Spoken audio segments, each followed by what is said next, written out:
প্রিয় দর্শক, আপনাদের সামনে আবার একটি ধারাভাষ্যকার নিয়ে আসলাম। প্রিয় দর্শক, আপনারা জানেন বাংলাদেশের স্বনামধন্য ভাষ্যকার চৌধুরী জাফরুল্লাহ সারাফাত, তার ভয়েসটা আপনাদের সামনে দেওয়ার জন্য আমি চেষ্টা করছি।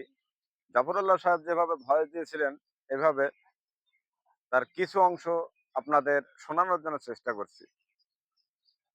আসসালামু আলাইকুম প্রিয় দর্শক বৃন্দ, আপনাদেরকে আবারও স্বাগত জানিয়ে আমি মনিরুজ্জামান মনি আপনাদেরকে স্বাগত জানাচ্ছি। কিছুক্ষণের মধ্যেই বাংলাদেশের দক্ষতার সাথে কাজলা ক্রীড়া চক্র, অপরদিকে কেপিএস দল কিন্তু মাঠে নামবেন সেই ক্রিকেট নৈপুণ্য দেখানোর জন্য। এদিকে প্রস্তুত সোহেল তানভীর, মোকাবেলা করবেন সোহেল রানাকে, বল করবেন মুস্তাফিজুর রহমান।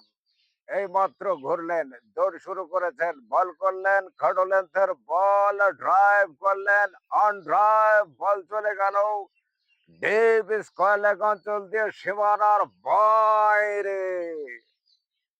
সুন্দরভাবে দর্শনীয় চারের মার কিন্তু লক্ষ্য করলাম সেই সোহেল তানভীরের ব্যাট থেকে।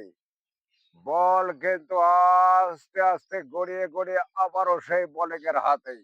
এইমাত্র ঘুরলেন, দৌড় শুরু করলেন, বল করলেন, আবারও লেগের দিকে ঘুরিয়েই বল মাঠে কামড়ে চলে গেল সীমানার বাইরে।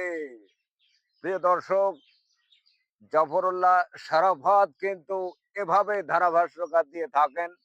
বর্তমানে বাংলাদেশের স্বনামধন্য ভাষ্যকার চৌধুরী জাফরুল্লাহ সারাফাত, তিনি কিন্তু এখনো জীবিত আছেন। তারই ভয়েস আপনাদের সামনে কিছুটা হলেও আমি ওর মতো দিতে পেরেছি কিনা সেটা আপনারা অবশ্যই কমেন্টে জানাবেন। ধন্যবাদ। সেই আশায় আপনাদেরকে আবারও স্বাগত জানিয়েই আজকের মতো বিদায় নিচ্ছি আমি মনিরুজ্জামান মনি।